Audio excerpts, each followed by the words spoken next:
ಕಾರ್ಯಕ್ರಮವನ್ನು ನಿಲ್ಲಿಸಿಲ್ಲ, ರಸ್ತೆ ಕೆಲಸ ನಿಲ್ಲಿಸಿಲ್ಲ, ಅಥವಾ ಯಾವುದೋ ಒಂದು ದೊಡ್ಡ ಪ್ರಾಜೆಕ್ಟು ಅದನ್ನು ನಿಲ್ಲಿಸಿಲ್ಲ. ನಾವು ನಿನ್ನೆ ತಾನೇ ಮುಖ್ಯಮಂತ್ರಿಗಳು ತುಮಕೂರಿನಲ್ಲಿ ಪ್ರಕಟಣೆ ಮಾಡಿದರು. ಎತ್ತಿನೊಳ ಯೋಜನೆ ಅವರ ಕೂಸೋದು.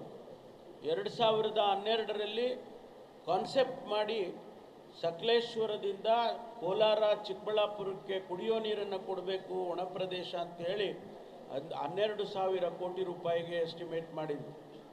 ಅದು ಇವತ್ತು ಎಸ್ಕಲೇಷನ್ ಆಗಿ 23,000 ಕೋಟಿ ಆಗಿದೆ. ನಿನ್ನೆ ಪ್ರಕಟಣೆ ಮಾಡ್ತಾರೆ ಮುಖ್ಯಮಂತ್ರಿಗಳು, 2027ಕ್ಕೆ ಈ ಪ್ರಾಜೆಕ್ಟ್ ಕಂಪ್ಲೀಟ್ ಆಗಬೇಕು, ನಾನು ಹಣ ಒದಗಿಸಿದ್ದೇನೆ, ಹಣ ಕೊಡ್ತೇನೆ, ಈ ಪ್ರಾಜೆಕ್ಟನ್ನು ಕಂಪ್ಲೀಟ್ ಮಾಡಿ ಅಂತೇಳಿ ನಿನ್ನೆ ಪ್ರಕಟಣೆ ಮಾಡಿದರು. ಅಂದರೆ ಅರ್ಥ ಯಾವುದೇ ರೀತಿಯ ಯೋಜನೆಗಳನ್ನು ನಿಲ್ಲಿಸಿಲ್ಲ ಅನ್ನುವಂಥದ್ದನ್ನು ಇವತ್ತು ತಮ್ಮ ಗಮನಕ್ಕೆ ತರ್ತೀನಿ. ಹೆಚ್ಚಿಗೆ ವಿಚಾರಗಳನ್ನು ಹೇಳೋಕ್ಕೆ ಹೋಗೋದಿಲ್ಲ. ನಿಮ್ಮ ಪ್ರಶ್ನೆಗಳೇನಾರು ಇದ್ದರೆ ಕೇಳ್ಬೋದು, ಅದನ್ನು ನಾನು ಹೇಳ್ತೇನೆ.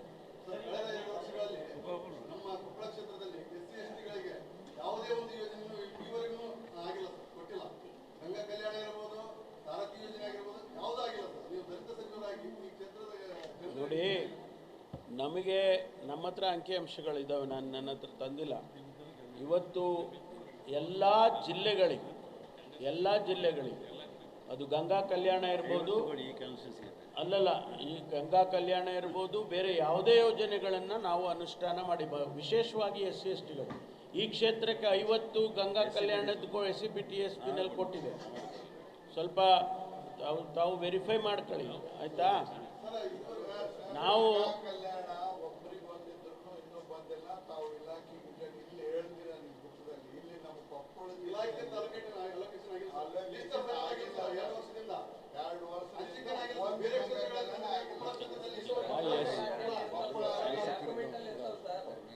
ಅಲ್ಲಲ್ಲ, ನಾನು ಈಗ ಒಂದು ನಿಮಿಷ ಈಗ ನಾವು ಚರ್ಚೆಗೆ ಹೋಗೋದು ಬೇಡ.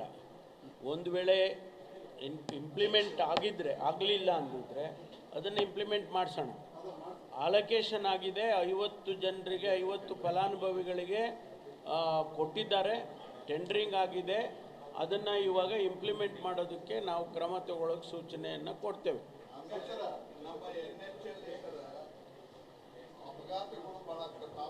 ಹೌದು,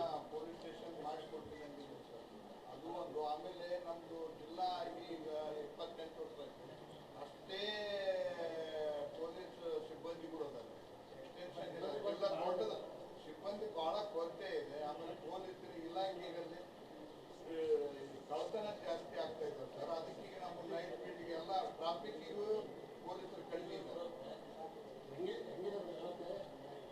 ತಮಗೆಲ್ಲ ಗೊತ್ತಿದೆ, PSI ಹಗರಣ ಆಯಿತು. PSI ಹಗರಣ ಆಗಿದ್ದು 4-5 ವರ್ಷದ ಹಿಂದೆ. ಅಲ್ಲಿಂದ ಇಲ್ಲಿಯವರೆಗೂ ಒಂದು ಸಬ್ ಇನ್ಸ್ಪೆಕ್ಟರ್ನ ರೆಕ್ರೂಟ್ ಮಾಡೋಕ್ಕಾಗಲಿಲ್ಲ ನಮ್ಮ ಕೈನಲ್ಲಿ. ಯಾಕೆಂದರೆ ಆ ಹಗರಣ ಸಂಪೂರ್ಣ ಅದಕ್ಕೇನು ಇನ್ವೆಸ್ಟಿಗೇಷನ್ ಆಗಬೇಕಾಗಿತ್ತು ಅದೆಲ್ಲವನ್ನು ಮಾಡಿ 1,000ಕ್ಕೂ ಹೆಚ್ಚು ಸಬ್ ಇನ್ಸ್ಪೆಕ್ಟರ್ ಹುದ್ದೆಗಳು ಖಾಲಿ ಇದ್ದಾವೆ. ಈಗ ಕಳೆದ 2 ತಿಂಗಳ ಹಿಂದೆ 545 ಸಬ್ ಇನ್ಸ್ಪೆಕ್ಟರ್ಗಳನ್ನ ಏನು ನಾವು ರೆಕ್ರೂಟ್ಮೆಂಟ್ ಮಾಡಬೇಕು, ಅದಕ್ಕೆ ಹಗರಣ ಆಗಿತ್ತು. ಆ ಸಮಸ್ಯೆಯನ್ನು ಬಗೆಹರಿಸಿ 500 ಜನರನ್ನು ಈಗ ರೆಕ್ರೂಟ್ಮೆಂಟ್ ಮಾಡಿ 2 ತಿಂಗಳಿಂದ ಅವರು ಟ್ರೈನಿಂಗಲ್ಲಿದ್ದಾರೆ. ಇನ್ನು 400 ಜನರದು ಅದು ಕೂಡ ಅದರ ಜೊತೆಯಲ್ಲಾಗಿದ್ದು, ಅದಕ್ಕೂ ಕೂಡ ಈಗಾಗಲೇ ಸಿಂಧುತ್ವಗಳನ್ನು ಏನು ವೆರಿಫಿಕೇಷನ್ ಮಾಡಿಸಿ DC ಗಳಿಂದ ಎಲ್ಲ ವೆರಿಫಿಕೇಷನ್ ಮಾಡಿ ಬಹುಶಃ ಆದಷ್ಟು ಶೀಘ್ರ ಇನ್ನು 15 ದಿವಸ 20 ದಿವಸದಲ್ಲಿ ಅವರಿಗೂ ಕೂಡ ಆದೇಶ ಕೊಡ್ತೇವೆ. ಅಲ್ಲಿಗೆ ಹತ್ತತ್ರ 1,000 ಜನ ಸಬ್ ಇನ್ಸ್ಪೆಕ್ಟರ್ಗಳು ರೆಕ್ರೂಟ್ಮೆಂಟ್ ಆಗ್ತಾರೆ. ಕಳೆದ 5 ವರ್ಷದಲ್ಲಿ 8,000 ಕಾನ್ಸ್ಟೇಬಲ್ಸ್ ಹುದ್ದೆಗಳು ಖಾಲಿ ಇದೆ. ಅದಕ್ಕೂ ಕೂಡ ಇದೇ ರೀತಿ ಕೋರ್ಟಿಗೆ ಕೆಲವರು ಹೋಗಿದ್ರು ಅಂತ ಹೇಳಿ ಅದು ನಿಲ್ಲಿಸಿದ್ರು. ಈಗ ಬಗೆಹರಿಸ್ಕೊಂಡಿದ್ದೇವೆ. ಸದ್ಯದಲ್ಲೇ ನಾವು ಎಲ್ಲ ಜಿಲ್ಲೆಗಳ SP ಗಳಿಗೆ ನಾವು ಅಧಿಕಾರ ಕೊಟ್ಟಿದ್ದೇವೆ. ನಿಮ್ಮ ಎಲ್ಲಿ ಖಾಲಿ ಇದೆ ನಿಮ್ಮಲ್ಲಿ ಅದನ್ನು ನೀವೇ ತುಂಬಿಕೊಳ್ಳಿ ಅಂತೇಳಿ ನಾವು ಅವರಿಗೆ ತಿಳಿಸಿದ್ದೇವೆ. ಈಗ 5,000 ಜನ ಕಾನ್ಸ್ಟೇಬಲ್ಸ್ಗಳು ಕೂಡ ರೆಕ್ರೂಟ್ ಆಗ್ತಾರೆ. ಯಾರಿಗೆ ಕಡಿಮೆ ಇರುತ್ತೆ, ಒಂದು ಸ್ಟೇಷನ್ನಿಗೆ ನಮ್ಮಲ್ಲಿ ಏನು ಪೊಲೀಸ್ ಕಮಿಷನರೇಟಿಂದ ನಮಗೆ ಇದು ಕೇಂದ್ರದ ಪೊಲೀಸ್ ಕಮಿಷನಿಂದ ಏನು ಸಂಖ್ಯೆಗಳಿಷ್ಟಿರಬೇಕು ಅಂತಿರುತ್ತೆ, ಅದನ್ನು ನಾವು ತುಂಬಿಕೊಡೋದಕ್ಕೆ ಎಲ್ಲ ಕ್ರಮವನ್ನು ತಗೊಳ್ತೇವೆ. ಯಾವುದೇ ಇಲ್ಲ, ಒಂದು ಇಲ್ಲಿ ನಾವು ಟ್ರಾಫಿಕ್ ಪೊಲೀಸ್ ಸ್ಟೇಷನ್ ಮಾಡಬೇಕು ಅಂತ ಉದ್ದೇಶ ಇದೆ, ಅದನ್ನು ಮಾಡ್ತೇವೆ. ಯಾಕೆಂದರೆ ಈಗ ಬಡ್ಜೆಟ್ನಲ್ಲಿ ಈ ವರ್ಷಕ್ಕೆ ನಮ್ಗೆ ಅಲೋಕೇಶನ್ ಸಿಗಲಿಲ್ಲ, ಅದನ್ನು ನಾವು ಖಂಡಿತವಾಗಿ ಮಾಡಿಕೊಡ್ತೀವಿ.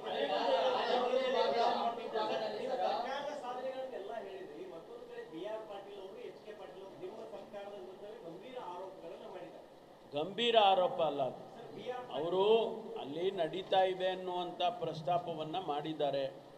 ನಾನು ಅವ್ರಿಗೆ ಹೇಳಿದ್ದೇನೆ, ನೀವು ಯಾರು ಸಂಬಂಧಪಟ್ಟ ಸಚಿವರಿದ್ದಾರೆ ಅವ್ರ ಹತ್ರ ಪ್ರಸ್ತಾಪ ಮಾಡಿ, ಸ್ಪೆಸಿಫಿಕ್ ಕೇಸಸ್ ಏನಾದರೂ ಇದ್ದರೆ, ಲಂಚ ತೊಗೊಂಡಿದ್ದಾರೆ ಅಥವಾ ಯಾರೋ ರಿಶ್ವತ್ ಕೇಳಿದ್ದಾರೆ ಅನ್ನೋದು ಸ್ಪೆಸಿಫಿಕ್ ಕೇಸಸ್ ಇದ್ದರೆ ಅದನ್ನು ಸಂಬಂಧಪಟ್ಟ ಸಚಿವರ ಗಮನಕ್ಕೆ ತನ್ನಿ, ಅದನ್ನು ಕ್ರಮ ತಗೊಳ್ತೀವಿ ಅಂತ ಕೂಡ ನಿನ್ನೆನೂ ನಾನು ಹೇಳಿದ್ದೇನೆ.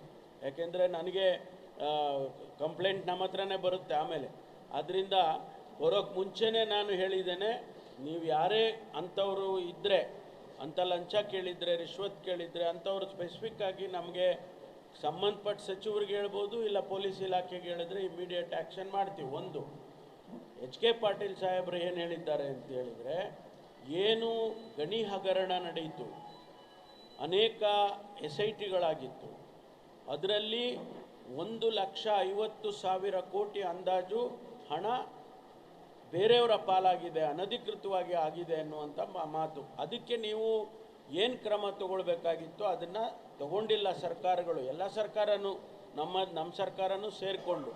ಅದಕ್ಕೆ ಅವರ ಸಲಹೆ ಮತ್ತು ಅವರ ಆತಂಕ ಏನು, ಆ 1.5 ಲಕ್ಷ ಕೋಟಿ ರೂಪಾಯಿ ಆಸ್ತಿ ಏನು ಮಾಡಿದ್ದಾರೆ, ಯಾರು ಅದರಲ್ಲಿ ಭಾಗಿಯಾಗಿದ್ದರು ಆ ಹಗರಣದಲ್ಲಿ, ಆ ಆಸ್ತಿಯನ್ನು ಮುಟ್ಕೋಲು ಹಾಕ್ಕೊಳ್ಳಿ ಅಂತ ಹೇಳ್ತಿದ್ದಾರೆ ಸಲಹೆ. That is a suggestion given by the honourable minister.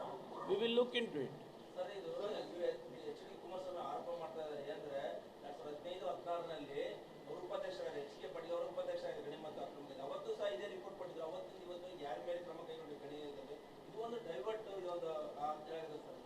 ಅವರು 18ರಲ್ಲಿ ಮುಖ್ಯಮಂತ್ರಿಗಳಾಗಿದ್ದರಲ್ವ? ಅಲ್ಲಲ್ಲ, ಕರೆಕ್ಟ್, ಅವರು ಆಗಿದ್ದರು. 18-19ಕ್ಕೆ ಯಾರು ಮುಖ್ಯಮಂತ್ರಿ ಇದ್ದರು? 19 ನಾನಿದ್ದೆ, ನಾನು ಉಪಮುಖ್ಯಮಂತ್ರಿ ಆಗ. ಅವರೇನಾದರೂ ಬೇಡ ಅಂತ ನಾನು ಹೇಳಿರಲಿಲ್ಲ, ಬೇಡ ನೀವು ಕ್ರಮ ತಗೋಬೇಡಿ ಅಂತ ನಾನು ಹೇಳಿರಲಿಲ್ಲ. ಅಲ್ಲ, ಅರೇ ಕ್ಯಾಬಿನೆಟ್ಟಲ್ಲಿ ಸಬ್ಜೆಕ್ಟ್ ತೊಗೊಂಡು ನಾವು ಇದನ್ನು ಕ್ರಮ ತಗೊಳ್ಳೋಣ ಅಂತ ಹೇಳಿ ನಾವೇನಾರು ಅಪೋಸ್ ಮಾಡಿದರೆ ಕೊಯಲಿಷನ್ ಪಾರ್ಟ್ನರ್ಸು, ಅವಾಗ ಒಪ್ತಿದ್ದೆ ನಾನು. As a chief minister you should have suggested, you should have taken a decision. ಕ್ಯಾಬಿನೆಟ್ಟಿಗೆ ತರ್ಬೋದಾಗಿತ್ತಲ್ಲ, ಯಾಕೆ ತರಲಿಲ್ಲ? ಆಯಿತು, ಈಗ ನಾವು ಕ್ರಮ ತಗೊಳ್ತೀವಿ. We will definitely bring it to this cabinet and will initiate action. ನೋಡಿ, 300-400 ಕೋರ್ಟ್ ಕೇಸಸ್ ಇದೆ, SITಗಳಿದೆ. ನಾವೀಗ ಒಂದು ಕ್ಯಾಬಿನೆಟ್ಟಿಗೆ ಸಬ್ಜೆಕ್ಟನ್ನು ನಾಳೆ ಬೆಳಗ್ಗೆ ಡಿಸಿಷನ್ ತಗೊಳಕ್ಕಾಗೋದಿಲ್ಲ. There are innumerable cases in the court, both in Andhra, both in Telangana, both in Karnataka. ಈ ಎಲ್ಲ ಮಧ್ಯದಲ್ಲೇ ನಾವು ಆ್ಯಕ್ಷನ್ ಮಾಡಬೇಕು. ಎಷ್ಟರ ಮಟ್ಟಿಗೆ ಸಾಧ್ಯ ಆಗುತ್ತೆ ಅದನ್ನು ವಿಲ್ ಎಕ್ಸಾಮಿನ್ ಇಟ್.